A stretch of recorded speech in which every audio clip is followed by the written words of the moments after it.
ने पकाई रोटी कुत्ते ने उठाई, पीछे घी का कटोरा लिए जा रहे।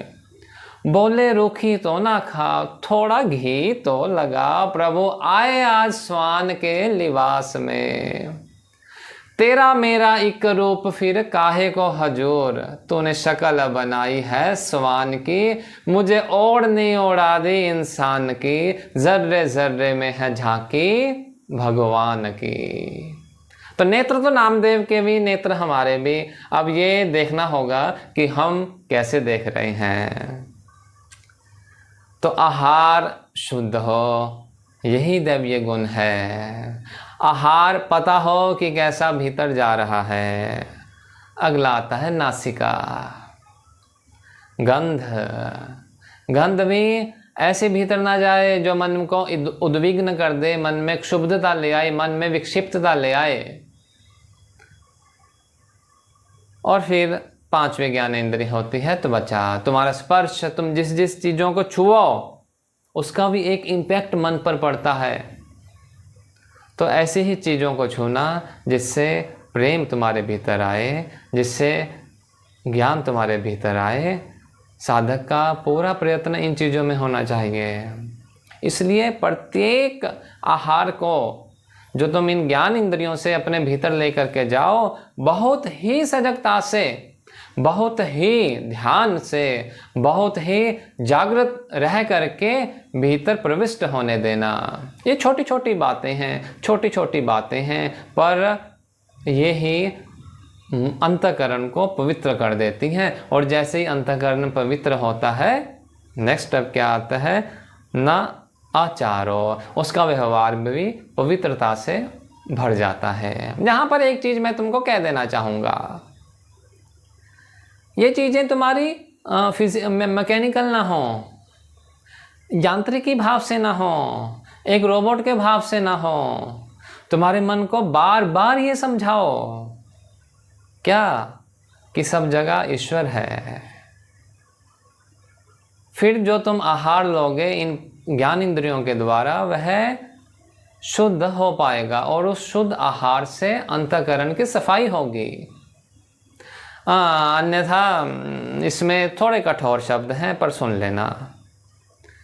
तुम कुछ अच्छा कर रहे हो पर तुम्हारे मन का भाव ऐसा नहीं है, तो होगा क्या, जैसे तुमने देखा कि कोयले होते हैं, कोयले जल रहे हैं, अंगारे हैं आग से भरे हुए, पर कुछ समय के बाद क्या होता है कि उस कोयले के ऊपर राख आ जाती है। कोयला जल रहा है पर वो दिखेगा नहीं, ऐसा लगता है कि कोयला बुझ गया। आपने अनुभव किया होगा।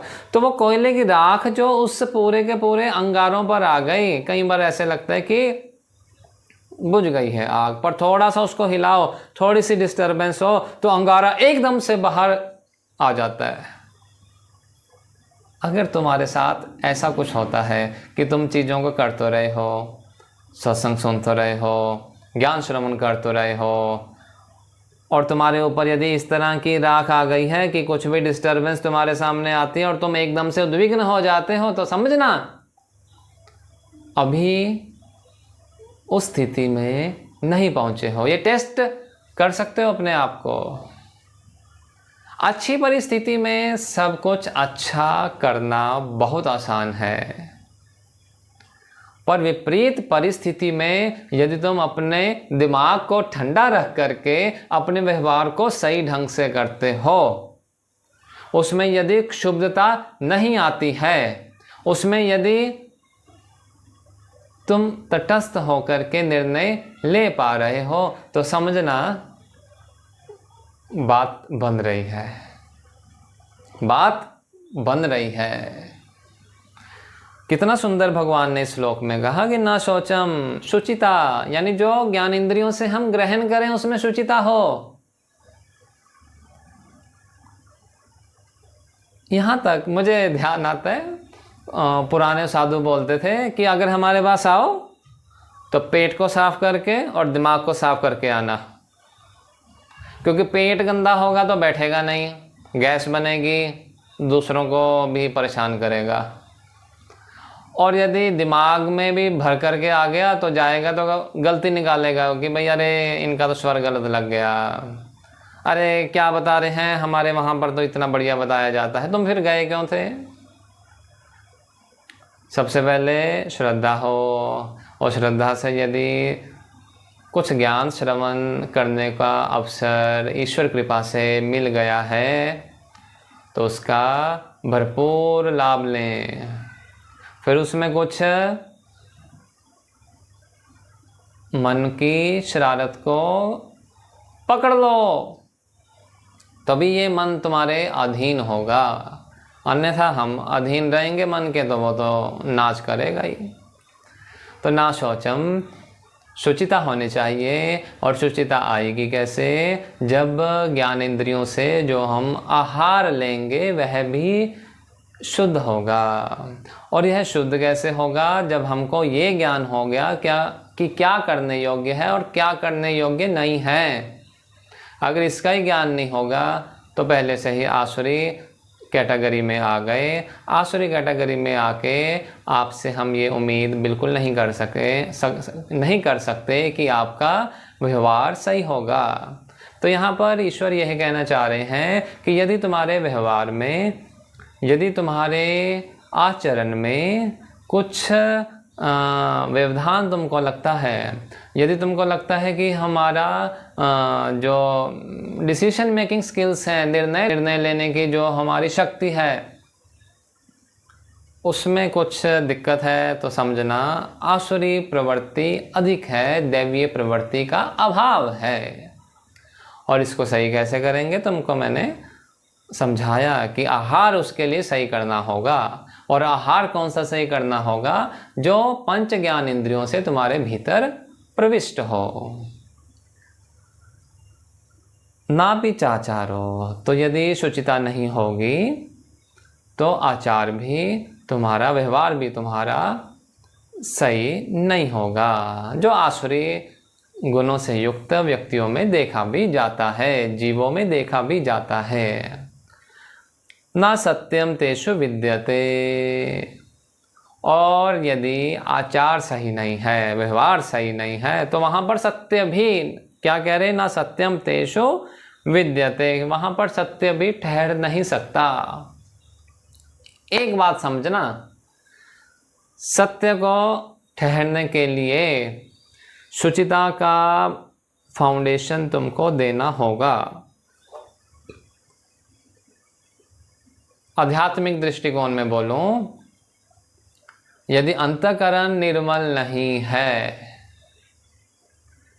यदि अंतःकरण में मल विक्षेप है, तो वहाँ पर ज्ञान टिकेगा नहीं, वहाँ पर ज्ञान टिकेगा नहीं।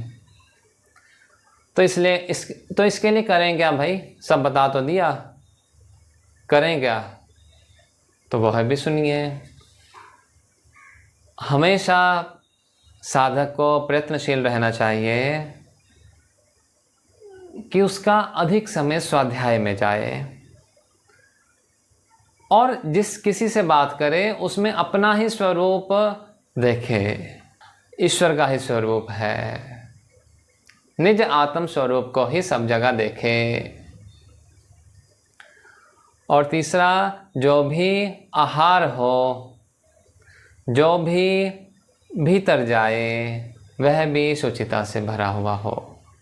और जब भी कभी मौका मिले ना, तो अच्छे काम के लिए हमेशा प्रयत्नशील रहे साधक। यहाँ थोड़ा उल्टा होता है। यहाँ क्या होता है कि अगर कुछ अच्छा काम करना है तो उसको टाल दो, उसमें बर्बाद कर लो, उसमें आलस्य कर लो। और अगर कुछ गड़बड़ घोटाला करना है तो उसके लिए तो एकदम से खड़ा हो जाता है, क्योंकि जब कुछ बुरा करना था तो उस टाइम तो एकदम से सिर पर बांधा कफन और चल दिया। पर यदि कुछ ऐसा करना था कि भाई मंत्र करना था, स्वाध्याय करना था, कुछ पाठ करना था, व्रत करना था, तो कहता कि नहीं अभी तो थोड़ा सा शरीर खराब है, अभी थोड़ा दिक्कत है, अभी सिर भारी है, तो इसके लिए प्रमाद करता है, इसके लिए आलस्य करता है। तो ये क्या कर रहा है? ये मन खेल खेल रहा है। इस खेल में मन की विजय हो रही है और तुम्हारी पराजय हो रही है। और तुम मन नहीं हो, इतना ध्यान रखना, मन से अलग हो। तो ना सत्यम तेषु विद्यते, तो वहाँ पर सत्य प्रतिष्ठित नहीं हो पाता। सत्य क्या है और असत्य क्या है, इस पर भी विचार करना। अब यदि इसी श्लोक को हम आगे आगे चलाते जाएंगे तो बहुत लंबा हो जाएगा। फिर भी इतना आप पकड़ के चलना इस श्लोक के माध्यम से कि अपने भीतर कुछ भी विपरीत ना जाए जो मेरे मन को कुलुषित करे। सार इस श्लोक का यही आप लीजिएगा। जो भी भीतर जाए वह अच्छा ही जाए, वह ऐसा जाए जो मन के दोषों का निवारण करे।